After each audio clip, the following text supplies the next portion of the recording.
Sir, बहुत बहुत धन्यवाद सर। सर ने बहुत ही महत्वपूर्ण बात बतलाई कि शिक्षा व शोध के क्षेत्र में तनाव नहीं होना चाहिए। तनाव के साथ शोध में अशुद्धता उत्पन्न हो जाती है। तो हम तनाव को कैसे दूर करें? तनाव को दूर करने के लिए हमें अपनी आत्म संतुष्टि की आवश्यकता है, चेतना को शुद्ध करने की आवश्यकता है, और यह सारी चीजें भावातीत ध्यान से आएंगी। सर ने बहुत महत्वपूर्ण बात बतलाई। सर बहुत बहुत धन्यवाद आपका एक बार पुनः।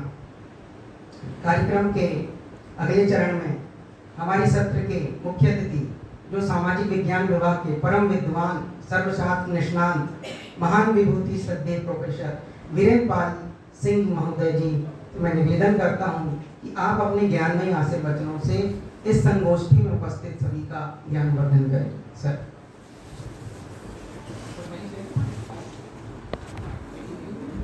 नहीं, वहाँ ऊपर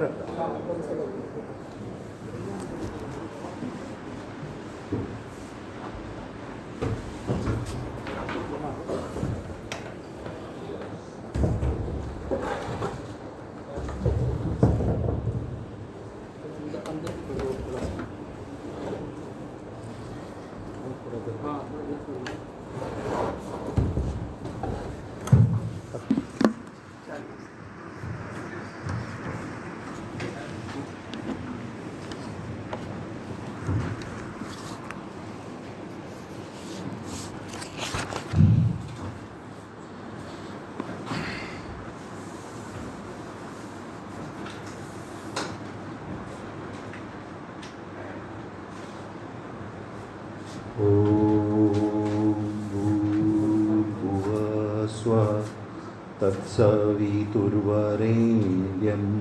भर्गो देवस्य धीमहि धियो यो न प्रचोदयात्। आज की इस विशेष संगोष्ठी के अवसर पर सबसे पहले मैं महर्षि महेश योगी वैदिक विश्वविद्यालय के कुलपति doctor Bhuvnesh Sharma ji, doctor Namita Pathak, doctor Shripal Chauhan, registrar Arvind Singh Rajput, doctor Tiwari, आप सभी का हृदय से आभार व्यक्त करना चाहता हूँ कि आपने मुझको यहाँ मुख्य अतिथि के रूप में आमंत्रित किया।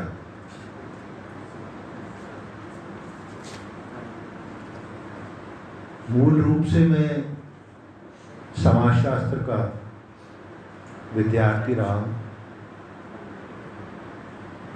लेकिन मैंने ग्रामीण विकास के क्षेत्र में, जनसंचार के क्षेत्र में, राष्ट्रीय स्तर के संस्थानों में कई वर्षों तक कार्य किया और इलाहाबाद विश्वविद्यालय में वैश्वीकरण और विकास अध्ययन केंद्र में कुछ नए कोर्स भी प्रारंभ किए, जिनको एक तरीके से हम नवीन प्रयोग कह सकते हैं, जो काफ़ी सफल सिद्ध हुए।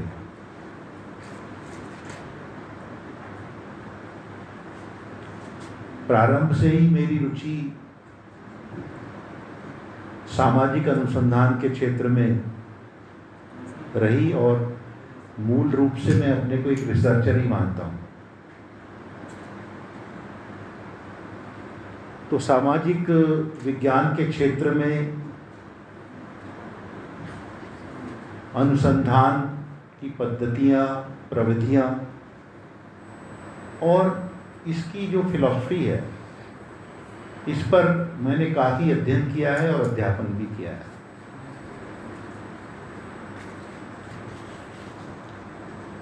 अपने उद्बोधन में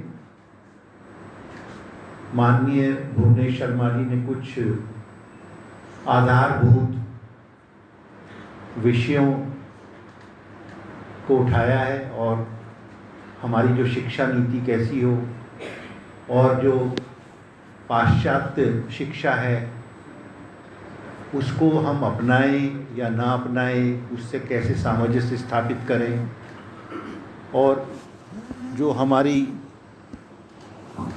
मूल शिक्षा पद्धति है या हम कहें वैदिक शिक्षा पद्धति, उसका आज के वैज्ञानिक युग में उसकी क्या संभावनाएं हैं, उसका विकास हम कैसे कर सकते हैं। तो मुझे लगता है कि ये विश्वविद्यालय इस तरह के प्रश्नों का उत्तर खोजने के लिए एक सबसे सही स्थान है। अभी जब माननीय भुवनेश शर्मा जी का उद्बोधन मैं सुन रहा था तो मेरे अंदर बहुत सारे विचार उत्पन्न हो रहे थे और मेरे अपने जो व्यक्तिगत अनुभव हैं वो भी उन चीज़ों की कई बार पुष्टि कर रहे थे। हालांकि जो टॉपिक है वो प्योर सामाजिक विज्ञान का है, लेकिन इससे पहले मैं कुछ चीज़ें आपके साथ शेयर करना चाहता हूँ।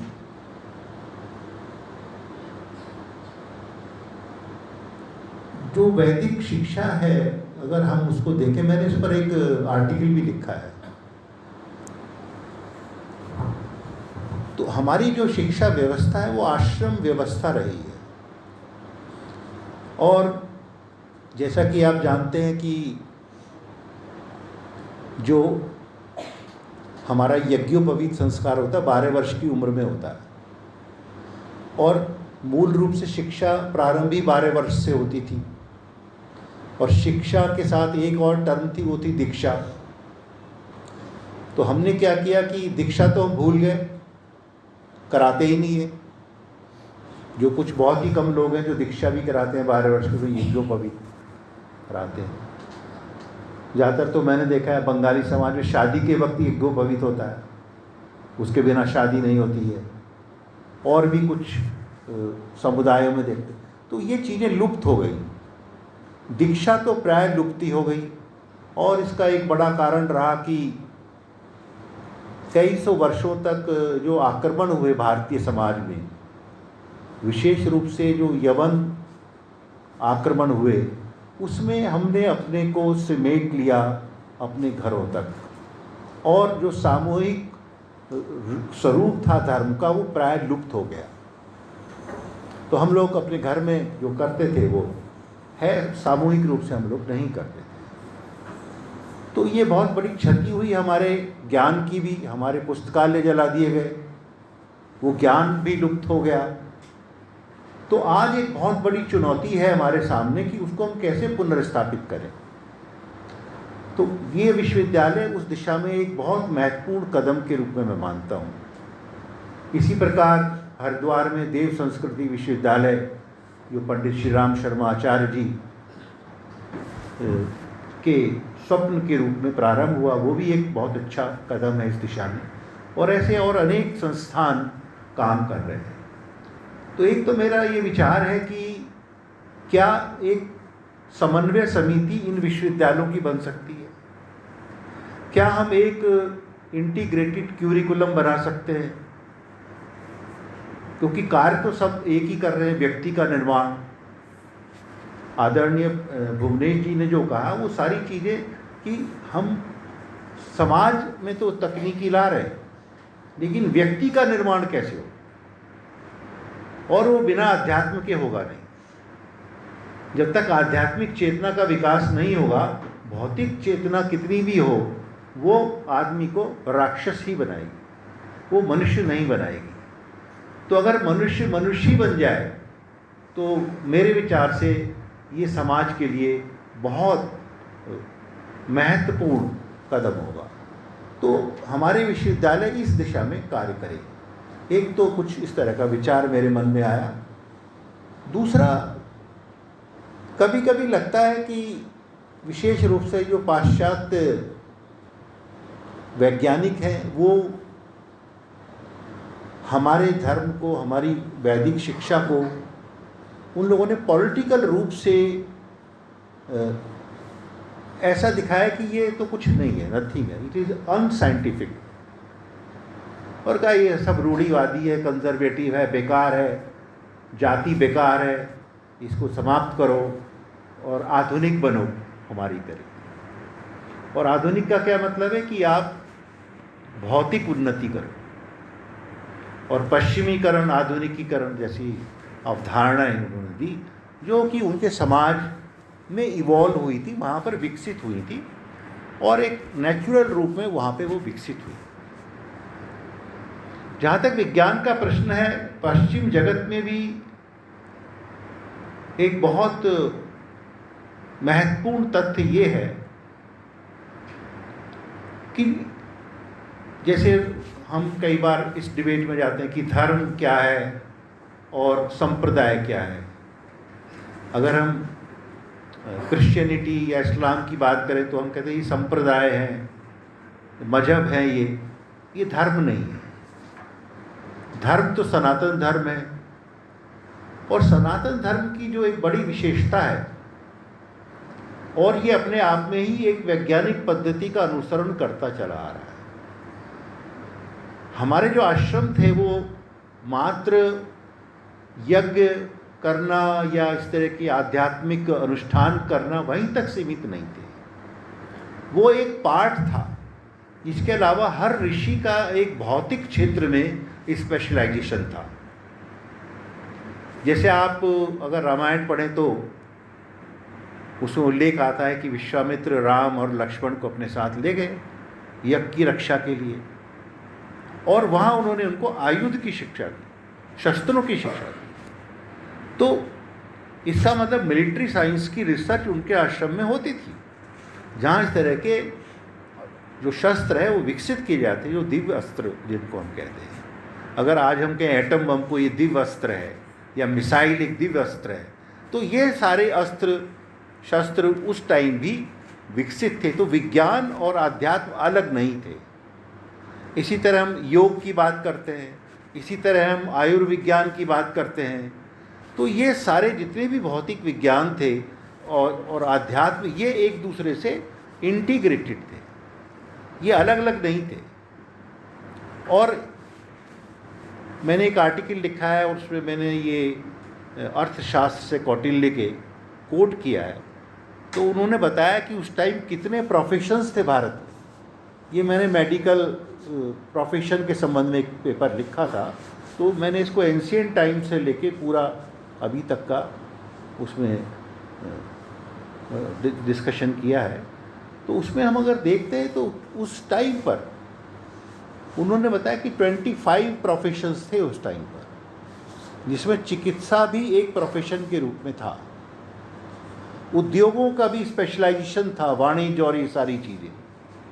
लेकिन बाद में ये चीज़ें नष्ट हुई और उनको प्रोटेक्शन नहीं मिला मुग़ल पीरियड में। फिर ब्रिटिश पीरियड आया, उन्होंने अपना एजेंडा चलाया, तो हमारी ये सारी विद्याएं लुप्त हुई। ये सारा हमारा समाज एक डाउनवर्ड डायरेक्शन में चला गया, और उसको पश्चिमी विद्वानों ने कहा कि ये तो बहुत बैकवर्ड सोसाइटीज़ है, और इनकी जो पद्धति है, चाहे वो आयुर्वेद हो या यूनानी पद्धति जो मुग़लों के माध्यम से यहाँ पर आई, जिसको हम कहते हैं यूनानी दवा खाने या हकीम जी वगैरह, ये यूनानी पद्धति है जो मुग़ल्स के द्वारा लाई गई, एंड दे बोरोड फ्रॉम यूनान। तो वो पद्धति यहाँ आई, और ये दोनों हर्बल मेडिसिन की पद्धति थी, दोनों में कोई कॉन्फ्लिक्ट नहीं था। सिर्फ ये था कि वहाँ जो हर्ब्स होती हैं वो कुछ कॉमन थी और कुछ अलग अलग थी, और उनके दोनों के रिजल्ट्स जो हैं वो काफ़ी लाभकारक थे। और आज भी आप देखें दोनों पद्धतियाँ आज भी प्रभावशाली हैं। हालांकि एलोपैथी ने काफ़ी अपनी जड़ें यहाँ जमा ली, लेकिन कोरोना पीरियड में अगर आप देखें तो यूनानी पद्धति और हमारी आयुर्वेदिक पद्धति ज़्यादा कारगर सिद्ध हुई एलोपैथी की, क्योंकि एलोपैथी के पास कोई मेडिसिन नहीं थी। वो तो सिम्टम के आधार पे बुखार हो रहा है तो आपको इसको मैगाडोल दे दो, पैरासीटामोल दे दो, अच्छा आपको इस तरह का सिंड्रोम है तो उसकी मेडिसिन दे दी, 4-5 टाइप की आपको दवा दे दी। वो कोरोना की दवा नहीं थी, वो सिम्टम्स की दवा थी। कई जगह उन्होंने फ़ायदा किया, कई जगह नहीं किया। लेकिन जो भारतीय आयुर्वेदिक पद्धति है उसकी जो मेडिसिन है वो इम्यूनिटी डेवलप करती है, और अगर आपकी इम्यूनिटी डेवलप्ड है तो उसका असर वैसे ही ख़त्म हो जाएगा, ये आपको होगा ही नहीं। तो हमारा ये कहना है कि उसको पुनर्स्थापित करने की आवश्यकता है, जो हमारी ज्ञान पद्धति है। और आध्यात्मवाद और विज्ञान एक दूसरे के पूरक है, ये एक दूसरे के अपोजिट नहीं है। ये इस चीज़ पे हमको विचार करना पड़ेगा और हमको देखना पड़ेगा कि विज्ञान और आध्यात्म को हम कैसे उनमें सामंजस्य स्थापित करें, और समाज में व्यक्ति का निर्माण, और जो दूसरी ज्ञान है विज्ञान, जैसे हमारे यहाँ 2 टर्म हुई है, ज्ञान और विज्ञान। विज्ञान क्या है? जो भौतिक जगत का की नॉलेज है वो ज्ञान है, और विज्ञान है। और ज्ञान क्या है? जो आध्यात्मिक जगत का ज्ञान है वो ज्ञान है। क्योंकि हमारे यहाँ अगर आप देखें तो कोश में जो 5 कोश हैं उनमें ज्ञान में कोश एक कोश माना गया है, जिसमें जितनी भी हमारी पूर्व जन्म की हमारे जो भी कृत है वो उसमें कोडिफाइड रूप में ज्ञान में कोश में संचित रहते हैं, और वो समय आने पर वो प्रकट होते हैं। अब ये क्या है, इसकी तो अध्ययन करने की आवश्यकता है, रिसर्च करने की आवश्यकता है। तो इस पर रिसर्च करने की हमको लगता है कि जो हमारे विश्वविद्यालय हैं, इस तरह के महर्षि महेश योग विश्वविद्यालय, इनको इन पर भी रिसर्च करनी चाहिए। ज्ञान में कोश को कैसे डिकोडिफाइड करें, या चेतना को कैसे जागृत करें।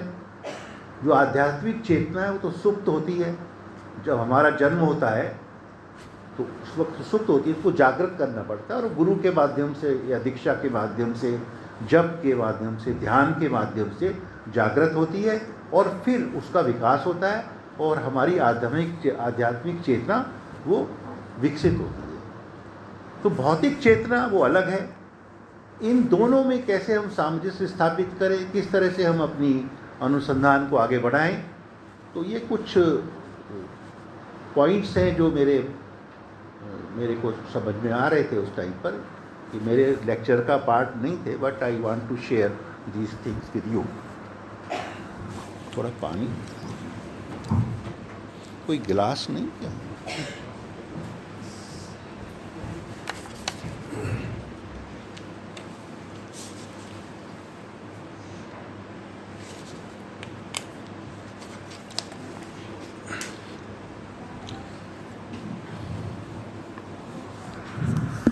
अब मैं आता हूँ, आज का जो विषय है सामाजिक वैज्ञानिक सिद्धांत तथा अनुसंधान या शोध।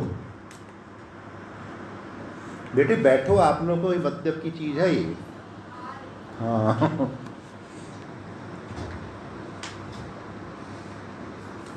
अगर हम इस पूरे विषय को देखें तो 3 मुख्य शब्द इसमें आते हैं। एक है साइंस, विज्ञान, दूसरा थ्योरी सिद्धांत, और तीसरा है रिसर्च शोध या अनुसंधान। अगर हम साइंस, हिस्ट्री ऑफ साइंस को देखें तो जैसा मैंने बताया कि विज्ञान का विकास जो हुआ पश्चिमी जगत में, वो जब धर्म को ज्ञान से अलग किया गया। उन्होंने कहा भाई अब धर्म में जो लिखा है कि पृथ्वी जो है वो इस टाइप की थी, फ्लैट थी, पहले तो फ्लैट है अर्थ, ये लिखा हुआ है ग्रंथ में। अगर इसको मान के चलेंगे तो किसी तरह का अनुसंधान नहीं हो पाएगा, जबकि पता लगा कि ये तो गोल है, पृथ्वी तो राउंड शेप्ड है। और जब गैलीलियो ने किया तो उसका दंड भुगतना पड़ा। तो फिर वहाँ के समाज में इस तरह की बात उठी कि भाई धर्म को जो है अलग किया जाए और राज्य को अलग किया जाए, शिक्षा को धर्म से अलग किया जाए, जिसको आज हम सेकुलरिज्म के नाम से भी जानते हैं। तो ये इस तरह का, तो उसके बाद इन्होंने जो है विज्ञान का विकास वहाँ संभव हुआ और इसको वहाँ पर पुनर्जागरण या रिनेंजा के नाम से जानते हैं। इसके बाद ही विज्ञान का विकास वहाँ हुआ। जितनी भी आप देखेंगे 150-200 साल के पीरियड में तमाम तरह की फिजिक्स, केमिस्ट्री, बायोलॉजी, इन क्षेत्रों में रिसर्च हुई और एक साइंटिफिक मेथड वहाँ डेवलप हुआ और जिसके माध्यम से उन्होंने कहा कि हम साइंटिफिक रिसर्च या एक ऐसी शोध पद्धति जिसको उन्होंने साइंस की संज्ञा दी और ये इसके जो रिज़ल्ट आए बहुत पॉजिटिव रिज़ल्ट आए पश्चिमी समाज में और इसके माध्यम से उन्होंने टेक्नोलॉजी का विकास किया और जो सबसे महत्वपूर्ण टेक्नोलॉजी वहाँ विकसित हुई वो थी स्टीम टेक्नोलॉजी। आपको ध्यान होगा ब्रिटिश पीरियड में भाप के इंजन से रेल चलती थी और स्टीमर थे। स्टीमर का नाम ही कि स्टीम से जो है वो चलता था, स्टीम टेक्नोलॉजी से। स्टीम से बहुत सारी और चीज़ें, मशीनरी, इंडस्ट्रीज़, ये सब इंडस्ट्रियलाइजेशन ही हुआ स्टीम टेक्नोलॉजी से। तो विज्ञान को जब अप्लाई किया गया, उसके एप्लीकेशंस बनाए गए तो उससे टेक्नोलॉजी आई और वो टेक्नोलॉजी ने समाज की वो भौतिक जगत है उसमें एक रिवॉल्यूशन, एक तरह की क्रांति वहाँ उत्पन्न की। हालांकि वो एक अलग विषय है कि वो इंडस्ट्रियल रिवॉल्यूशन का हम इम्पीरियलिज्म, उपनिवेशवाद या हम कॉलोनियलिज्म से उसको जोड़ते हैं, तो ये एक अलग विषय है, उसमें हम नहीं जाएंगे। लेकिन ये इम्पॉर्टेंट है कि technology is applied form of scientific knowledge. तो जब इस तरह के विकास हुए तो फिर कुछ विद्वानों ने जो मूल रूप से फिलॉसफर थे वहाँ के, उनके दिमाग में एक विचार ये आया कि क्या सामाजिक प्रघटनाओं का अध्ययन भी साइंटिफिक मेथड से हो सकता है। ठीक है, भौतिक जगत का तो अध्ययन हम कर रहे हैं, मटेरियल वर्ल्ड को तो हम जानने की कोशिश करते हैं, क्या समाज का भी हम वैज्ञानिक पद्धति से अध्ययन कर सकते हैं? तो इस संबंध में वहाँ एक विवाद उत्पन्न हुआ। कुछ लोगों ने कहा कि नहीं, समाज का वैज्ञानिक पद्धति से अध्ययन नहीं हो सकता, तो उन्होंने अपने आर्ग्यूमेंट डेवलप किए। कुछ लोगों ने कहा कि नहीं, साइंटिफिक मेथड का प्रयोग हम सामाजिक घटनाओं के अध्ययन में भी कर सकते हैं।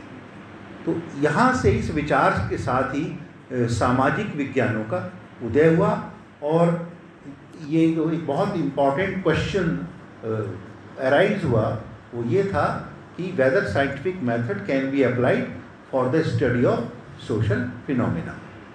क्या सामाजिक प्रघटनाओं के अध्ययन में हम वैज्ञानिक पद्धति का इस्तेमाल कर सकते हैं? जब आप हाई स्कूल तक सभी लोग विज्ञान का अध्ययन करते हैं और कुछ थोड़ा आप लैब में भी जाके देखते हैं, तो वहाँ जाके आप जैसे मान लीजिए केमिस्ट्री में कोई प्रैक्टिकल करते हैं तो क्या करते हैं आप?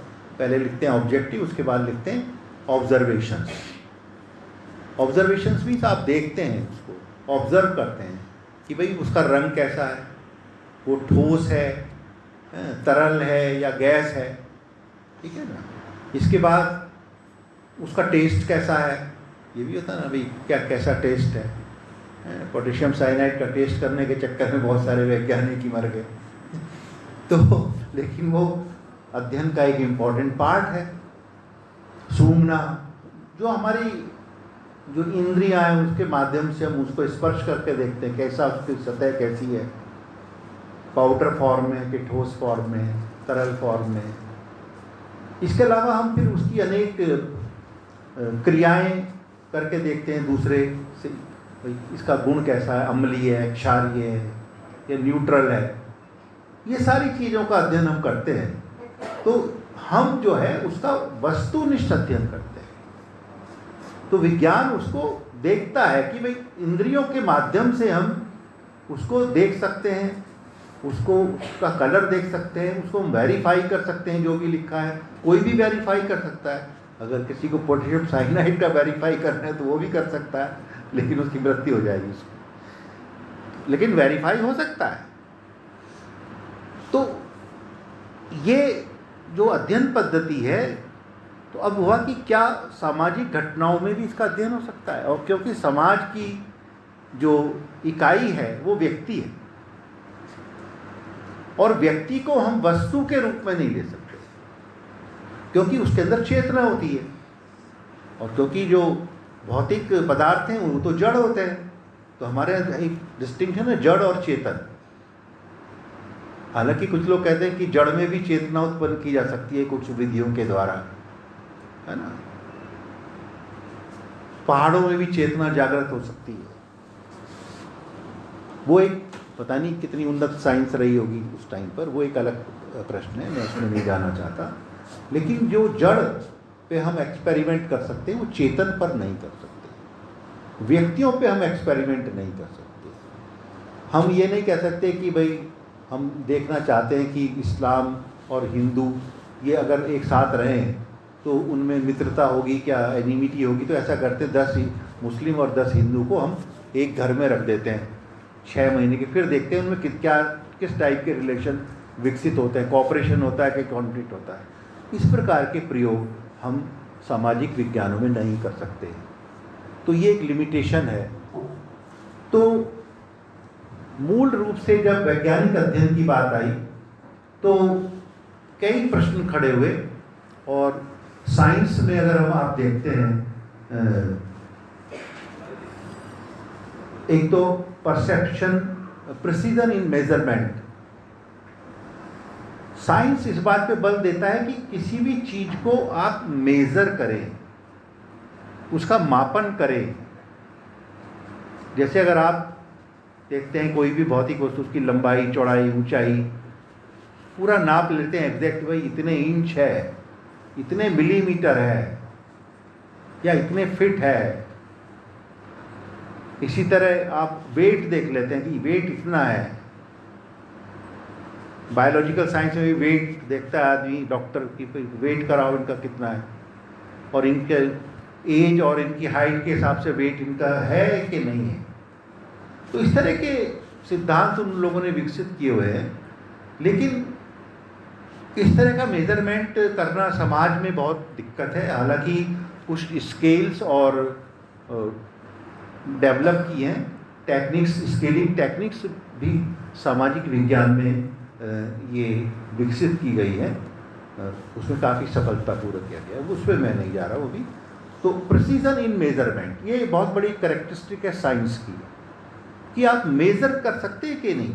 अगर आप कहें कि भाई चेतना की अगर बात करें कि वो किस टाइप की चेतना है, कि उच्च कोटि की है, मध्यम श्रेणी की है, क्या निम्न श्रेणी की चेतना है, क्या हम इस तरह का मेजरमेंट कर सकते हैं?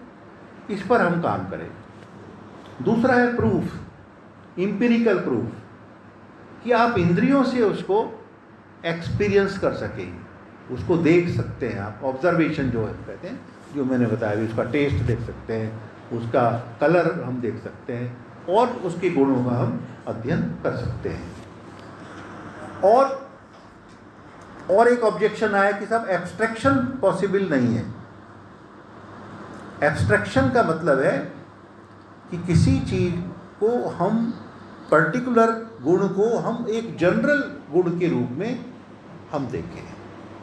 जैसे हम किसी भी भौतिक पदार्थ की अगर हम बात करते हैं तो वो कहीं भी हो, कैसा भी हो, अगर वो पदार्थ है उसके वही गुण रहेंगे, उनको हम कहते हैं एब्स्ट्रैक्शन।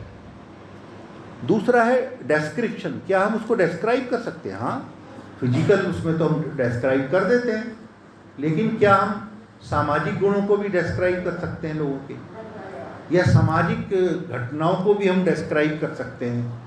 तो कुछ लोगों ने कहा कि नहीं, ये पॉसिबल नहीं है, कुछ ने कहा एब्स्ट्रैक्शन पॉसिबल नहीं है, ये ऑब्जेक्शन आए, और कुछ ने कहा एक्सप्लेनेशन भी पॉसिबल नहीं है। हालांकि इसका जवाब सामाजिक वैज्ञानिकों ने दिया। दूसरा एक सबसे बड़ा प्रश्न खड़ा हुआ, value neutrality and objectivity versus subjectivity. Value neutrality means कि आप, साइंस इस बात को नहीं मानती कोई चीज़ अच्छी है कि बुरी है। वो ये नहीं कहते what is good what is bad, तो दे आर वैल्यू न्यूट्रल। वो कहेंगे भाई हम तो अध्ययन कर रहे हैं, अच्छी हो बुरी हो उससे कोई मतलब नहीं है, हम तो साइंटिफिकली इसकी एनालिसिस कर रहे हैं। तो ये जो है ये साइंस की कैरेक्टरिस्टिक वैल्यू न्यूट्रलिटी। लेकिन कुछ विद्वान सामाजिक विज्ञान के कहते हैं कि नहीं, हम वैल्यू न्यूट्रल नहीं हो सकते, हमको देखना पड़ेगा समाज के लिए क्या चीज़ अच्छी है क्या चीज़ बुरी है। तो उसको हम, लेकिन कुछ कहते हैं कि नहीं, हम अध्ययन के लेवल पर वैल्यू न्यूट्रल हमको होना पड़ेगा, तभी हम साइंस हो सकते हैं। ये कंट्रोवर्सी है। दूसरा है subjectivity versus objectivity. Objectivity means वस्तुनिष्ठता, मतलब आप ऑब्जेक्टिव रहे, आप अपने विचार उसमें ना जोड़ें, जो देख रहे हैं उसको वैसा का ही आप उसको डिस्क्राइब करें। आप अपने वैल्यू जजमेंट्स, आपके अपने जो विचार हैं उनको उससे अलग रखें। लेकिन कुछ लोगों का कहना कि सब्जेक्टिविटी को आप नहीं निकाल सकते और वो आपके अध्ययन में कई बार झलकती है। तो ये कुछ प्रॉब्लम्स हैं कि क्या हम साइंटिफिक मेथड का इस्तेमाल सामाजिक घटनाओं के अध्ययन में कर सकते हैं। तो आंसर मोटे तौर पे सामाजिक विज्ञान ये मानते हैं कि हाँ, साइंटिफिक मेथड का उपयोग समाज के अध्ययन में किया जा सकता है। अब उसकी वो 2-3 लिमिटेशंस बताते हैं। एक तो वो कहते हैं कि फिज़िकल जो साइंसेस हैं उनमें लॉज होते हैं, थियरी या लॉज, जैसे आप कहते हैं Newton's law of motion, law of gravity. तो ये लॉज जो होते हैं ये बहुत हाई लेवल के जनरलाइजेशंस है, मतलब ये यूनिवर्सली इम्प्लीकेशन है इनका सभी लोगों पे। जैसे गुरुत्वाकर्षण हर एक पे लागू होगा, ऐसा नहीं है कि एक आदमी पे लागू होगा तो दूसरे पे नहीं होगा, यूनिवर्सल इम्प्लीकेशन है। तो जो फिजिकल साइंसेज हैं उनके नियम यूनिवर्सल होते हैं, लॉ होते हैं। लेकिन सोशल साइंसेज में अभी इसी प्रकार के कोई नियम हम नहीं बना पाए हैं, इसलिए हम कहते हैं कि हमारे यहाँ जो जनरलाइजेशन का लेवल है वो रिलेटिवली लो है, वो मीडियम लेवल का है, हाई लेवल का नहीं है। तो जो हाई लेवल की थियरीज़ हैं वो प्राय रिजेक्ट हुई हैं, जिसको हम कहते हैं कि जो फिलॉसफिकल ज़्यादा हैं, एम्पिरिकल कम है। क्योंकि जब हम उनको समाज में देखने की कोशिश करते हैं तो वो नज़र नहीं आती, वो सिर्फ थ्योरेटिकल लेवल पे ही नज़र आती है। तो थ्योरेटिकल लेवल और एम्पिरिकल लेवल के बीच भारी गैप शुरू के अध्ययनों में दिखाई पड़ता है। अब रिसर्च क्या है? Research is a method to verify and formulate the concepts and theories. बिना थियरीज के या इसकी जो शॉर्ट और एक लोअर लेवल का जो टूल है हमारे पास, किसी भी विज्ञान के में उसके टूल्स होते हैं। जैसे किसी कारपेंटर के पास कुछ टूल्स होते हैं तभी वो कुछ चीज़ों का निर्माण करता है, छेनी, हथौड़ा और ये सब वगैरह वगैरह, बिना उसके वो कुछ नहीं निर्माण करता। इसी तरह हम भी कुछ टूल्स हमको चाहिए। तो हमारे टूल्स क्या है? सिद्धांत और अवधारणाएं। तो सिद्धांत और अवधारणाएं जो है वो साइंस का बेसिक आधार मानी जाती है। और इसके साथ एक और चीज़ है, इसको हम कहते हैं हाइपोथेसिस, उपकल्पना। सिद्धांत और उपकल्पना में बड़ा गहरा संबंध है, क्योंकि जो भी विचार हमारे मस्तिष्क में आते हैं या जो अध्ययन के बाद जब हम कोई एम्पिरिकल स्टडी करते हैं, रिसर्च करते हैं, उससे कुछ नए प्रश्न जन्म लेते हैं, उनको हमको फिर वेरीफाई करना पड़ेगा। उन प्रश्नों को हम उपकल्पना के रूप में लेते हैं जो वेरीफाइड नहीं हुए हैं अभी, लेकिन जिनकी संभावना है कि इस तरह का संबंध इन दो वेरिएबल्स में हो सकता है। तो उपकल्पना एक बहुत इम्पॉर्टेंट टूल है साइंटिफिक रिसर्च का, और जब ये उपकल्पनाएं प्रूव हो जाती हैं तो फिर इसके आधार पर हम अवधारणाओं का निर्माण करते हैं। तो अवधारणाओं का निर्माण ये भी एक लॉजिकल प्रक्रिया है। यहाँ मैं एक और इम्पॉर्टेंट चीज़ बताना चाहूँगा कि जितनी भी फिलॉसफिकल एंड थियोलॉजिकल थिंकिंग है, उस टाइम लॉजिक था, वो भी लॉजिकल थिंकिंग है, लेकिन वो एम्पिरिकली वेरीफाइड फैक्ट्स नहीं है। जैसे कुछ लोगों ने कह दिया कि भाई पृथ्वी तो चपटी है, उन्होंने सोचा हाँ भाई सरफेस तो सीधी दिखाई दे रही, तो पृथ्वी कैसी चपटी है, तो उन्होंने अपनी ऑब्जर्वेशन के आधार पे एक कल्पना, उसको हम कहते हैं थ्योरी नहीं कह सकते, लेकिन जब उसको एम्पिरिकली देखा गया तो वो फ्लैट नहीं निकली। तो उपकल्पना और कंसेप्ट में यही फ़र्क है कि कंसेप्ट जो है वो एम्पिरिकली वेरीफाइड होते हैं। तो रिसर्च में कोई भी चीज़ हम कहते हैं उसका एम्पिरिकल वेरिफिकेशन होना मस्ट है, तभी वो वैज्ञानिक है, अदरवाइज नहीं।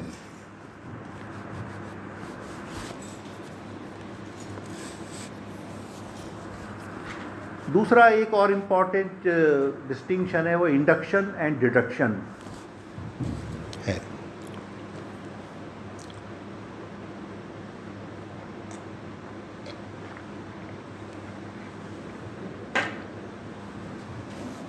ये दो तरह का लॉजिक होता है, तर्कशास्त्र के टर्म्स हैं, इंडक्शन एंड डिडक्शन। हिंदी में क्या है इसका मुझे नहीं मालूम। इंडक्शन का मतलब है कि जब हम पर्टिकुलर से जनरल की ओर चलते हैं, जिसको हम कहते हैं कि जो हमारी प्रस्तावना या प्रपोजिशंस होती हैं वो जनरल स्टेटमेंट होते हैं, और वो किसी पर्टिकुलर व्यक्ति से हम शुरू करते हैं, और फिर और जैसे फॉर एग्ज़ाम्पल हमने 20 लोगों का अध्ययन किया और हमको पता लगा कि उनके अंदर एक कैरेक्टरिस्टिक्स होती है, मतलब हमने देखा वो बड़े ऑनेस्ट हैं 20 के 20, तो हमने पूछा कि भाई कौन है, तो उनके साथ हम सब टीचर निकले वो लोग। तो हमने एक स्टेटमेंट बनाया, प्रपोजिशन बनाई that teachers are honest, okay. और जितने भी हमने 20 लिए तो हमने पाया out of 20 all 20 teachers were honest. तो ये एक हम प्रपोजिशन बनाएंगे दैट टीचर्स आर ऑनेस्ट। इसमें हम कहेंगे ऑल टीचर्स और सम टीचर्स, अरे भाषण देने के बाद ही लेंगे भाई। तो ऑल टीचर्स आर ऑनेस्ट अगर हम कहें तो ये हो गई यूनिवर्सल जनरलाइजेशन, ये प्रपोजिशन हो गई ऑल। अगर उसमें एक भी टीचर डिसऑनेस्ट निकला तो आपकी ये प्रपोजिशन जो है ये क्या हो जाएगी, फॉल्स, ठीक है। तो जब हम इस तरह से प्रपोजिशंस बनाते हैं तो इस मेथड को हम कहते हैं इंडक्शन मेथड, कि हम पर्टिकुलर केस लेते हैं और उससे फिर जनरलाइजेशन हम करते हैं और जनरल स्टेटमेंट हम देते हैं। तो ये प्रस्तावना या प्रपोजिशंस जो होती हैं ये मूलभूत आधार हैं कंसेप्ट और थियरीज का रिसर्च। क्लियर। दूसरा है डिडक्शन। अगर हमको ये पता लगे कि teachers are honest is true, तो जितने भी हम ये मान के चलेंगे कि भाई अगर श्रीपाल जी एक टीचर हैं तो भाई ऑनेस्ट होंगे क्योंकि टीचर हैं, है ना, फलाने हैं वो भी ऑनेस्ट होंगे क्योंकि टीचर है। इसको हम कहते हैं डिडक्शन। अगर हमारी जनरल लेवल की वेरीफाइड है प्रपोजिशन तो उसको हम लोअर लेवल पे लागू कर सकते हैं, डिड्यूस कर सकते हैं, इसको कहते हैं डिडक्शन। तो इंडक्शन एंड डिडक्शन दोनों मेथड का प्रयोग साइंटिफिक रिसर्च में होता है। तो ये बहुत इंपॉर्टेंट चीज़ है जो हमारे जो भी रिसर्चर हैं उनको ध्यान में रखनी चाहिए। और एक इम्पॉर्टेंट चीज़ है रिसर्च में, वो है कि सोशल साइंस की जो रिसर्च है उन पर प्लेस, टाइम एंड ऑब्जेक्ट की लिमिटेशन होती है। प्लेस का मतलब कि अगर भारतीय समाज को देखें तो वो अलग तरीके का समाज है, अगर हम अमेरिकन समाज को देखें वो अलग तरीके का समाज है, अगर हम ब्रिटिश सोसाइटी को देखें वो अलग तरह का समाज है। तो प्लेस के अनुसार समाज अलग अलग हो सकते हैं। आप ट्राइबल क्षेत्र में जाएं तो वो आदिवासी समाज बिल्कुल अलग है, उसकी अलग सामाजिक संरचना है, अलग उसकी संस्कृति है। तो प्लेस से वेरी करती है या डिफर करती है समाज। एक इम्पॉर्टेंट चीज़ ये है। दूसरा है टाइम। टाइम के साथ समाज में परिवर्तन होता है। तो समाज स्टैटिक नहीं है कि भाई आज समाज है 10 साल के बाद वो ऐसा ही रहेगा। हो सकता है कुछ चीज़ें रहे मान लो जाति बनी रहे, लेकिन जाति भी अपना स्वरूप बदल लेती है, उसका स्वरूप बदल सकता है। तो टाइम के ऑब्जेक्ट में परिवर्तन होता है। और तीसरा है ऑब्जेक्टिव। कोई भी अवधारणा है वो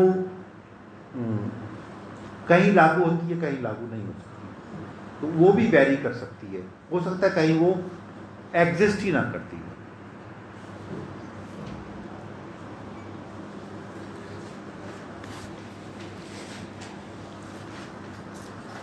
अब मैं थोड़े से कितना टाइम बाकी है? ओके। अब सामाजिक विज्ञान के क्षेत्र में कुछ इम्पोर्टेंट चिंतक हुए हैं जिनका मैं उल्लेख करना चाहूँगा। पहले है अगस्ट कॉम्ट। अगस्ट कॉम्ट ये एक फ्रेंच स्कॉलर थे और विलक्षण प्रतिभा के स्वामी थे वो। उन्होंने कोई बहुत ज़्यादा फॉर्मल शिक्षा नहीं प्राप्त की, शायद 11th या 12th तक ही उन्होंने शिक्षा प्राप्त की फॉर्मली, और उन्होंने अपने स्कूल में हड़ताल करा दी। उसके बाद उनको स्कूल से निकाल दिया गया। उसके बाद वो एक फिलोसोफर थे सेंट साइमन, उनके असिस्टेंट बन गए जाके। और सेंट साइमन उस वक्त काम कर रहे थे इसी उस पर कि क्या समाज का वैज्ञानिक अध्ययन पॉसिबल है। उनसे वो बहुत प्रभावित हुए, उनका साथ काम करने लगे, उनका लेखन कार्य में हाथ बटाने लगे, और फिर खुद भी बहुत उन्होंने पढ़ा और वो इस स्तर के विद्वान हो गए कि उनको लोग लेक्चर के लिए यूनिवर्सिटी में बुलाते थे। वो खुद यूनिवर्सिटी में नहीं पढ़े थे, लेकिन वो इस बात पे लेक्चर देते थे whether scientific method is applicable for the study of social phenomena. और उनको जो बुलाते थे उनको काफ़ी पैसा फीस देते थे, उसी से उनका जीवन यापन होता था।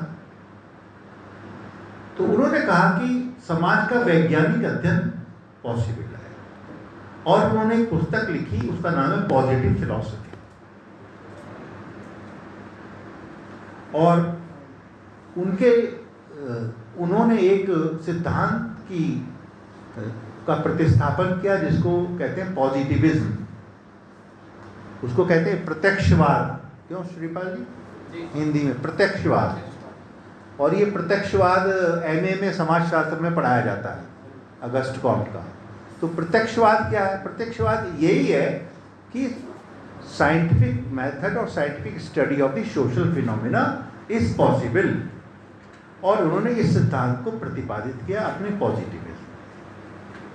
बाद में उनके सेंट साइमन से कुछ मतभेद हो गए और वो उनसे अलग हो गए, और उन्होंने अपना अलग इंडिपेंडेंट कार्य किया। उन्होंने 2 महत्वपूर्ण किताबें लिखी, एक है पॉजिटिव फिलॉसफी और दूसरी है लॉ ऑफ 3 स्टेट्स।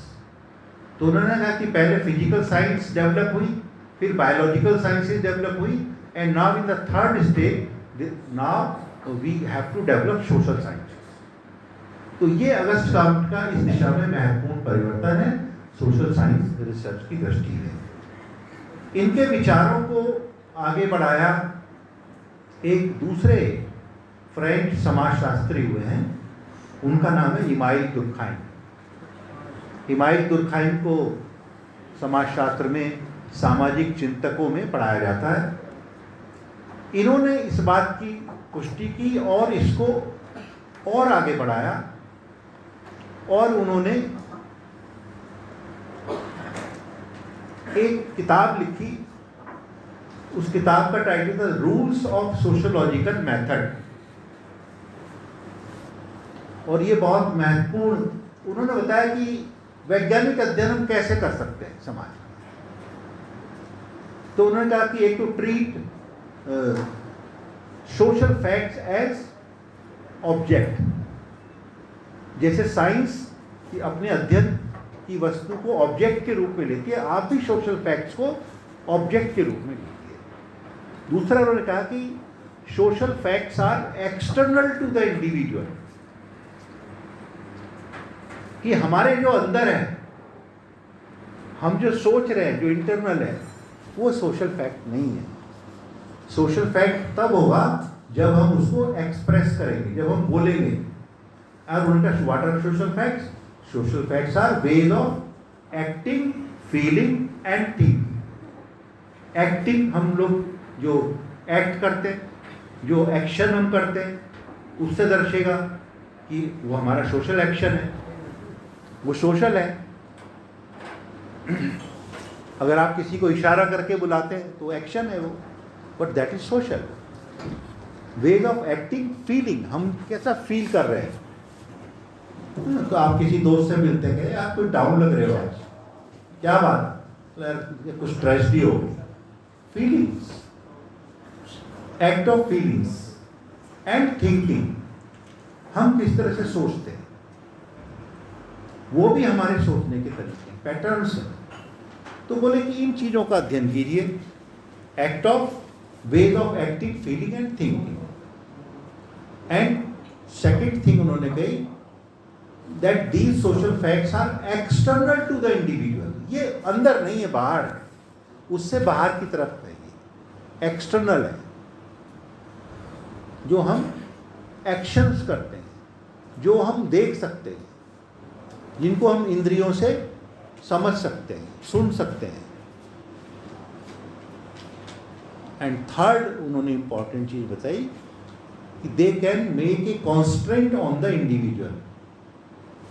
वो इंडिविजुअल को पर एक दबाव डाल सकते हैं, उस पर एक बाध्यकारी दबाव डाल सकते हैं, उसे बाध्य कर सकते हैं कुछ करने के लिए या ना करने के लिए। कई बार ऐसा होता है कि बहुत सारी चीज़ें आप देखते हैं, आपका मन होता है कि ये मैं ये करूं, पर आप चुप रह जाते हैं, नहीं कहते कुछ, क्योंकि आपके ऊपर कोई कॉन्स्टेंट है। लोग क्या सोचेंगे अगर मैंने ऐसे कहा, लोग क्या कहेंगे। लोगों का काम है कहना, ये भी कुछ लोग कहने दो। तो लोग क्या कहते हैं आपके बारे में, उससे आपके ऊपर एक दबाव रहता है, और जैसे ही वो दबाव हटता है आपके एक्शन फ्री हो जाते हैं। जैसे कुछ स्टूडेंट होते हैं या कुछ नवयुवक होते हैं, वो अपने मोहल्ले में रहेंगे तो कभी भी स्मोकिंग नहीं करेंगे, तो जैसे ही मोहल्ले से बाहर निकले बस तुरंत निकाला शुरू, क्योंकि वो दबाव हट गया, कोई देखने वाला नहीं है, कोई घर पे रिपोर्ट करने वाला नहीं है, तो वो प्रेशर हट गया, नेबरहुड का प्रेशर। और जैसे कोई अंकल सामने से दिखाई दिए तो पीछे को उसने दुबका ली। तो प्रेशर, समाज का प्रेशर। और उसके लिए दुर्खाइम ने एक बहुत अच्छी टर्म्स दी, उसने कहा कलेक्टिव कॉन्सेंस। एक सामूहिक चेतना होती है समाज की, जो व्यक्ति की चेतना से ज़्यादा स्ट्रांग होती है।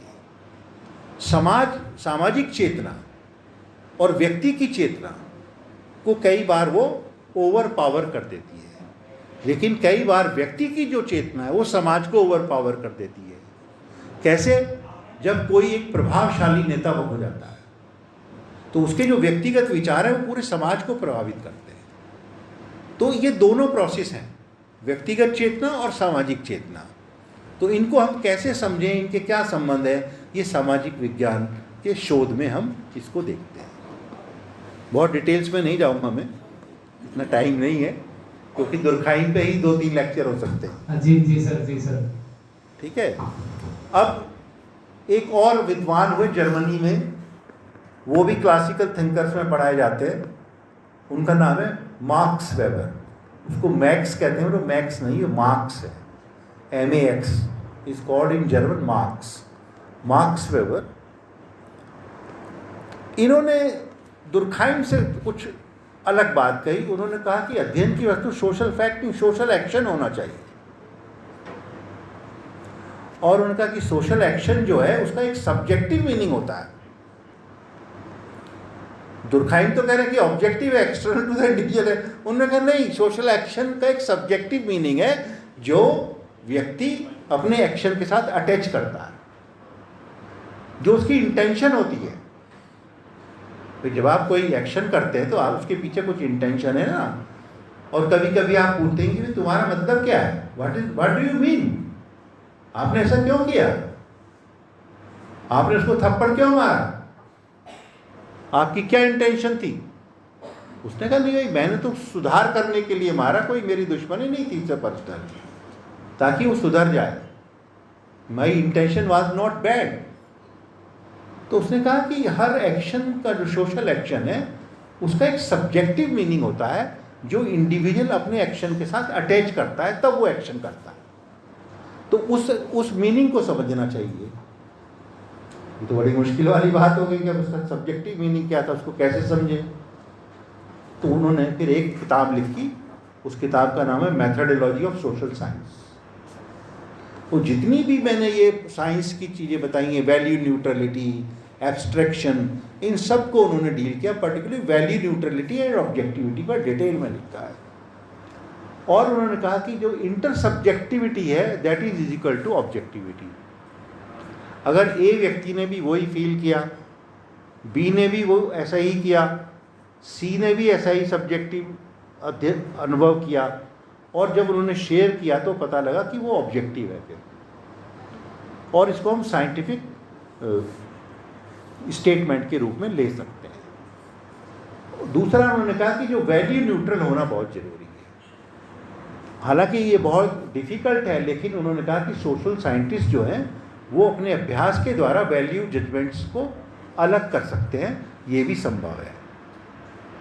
अब तीसरी समस्या आई कि एक्शन का सब्जेक्टिव मीनिंग कैसे समझें।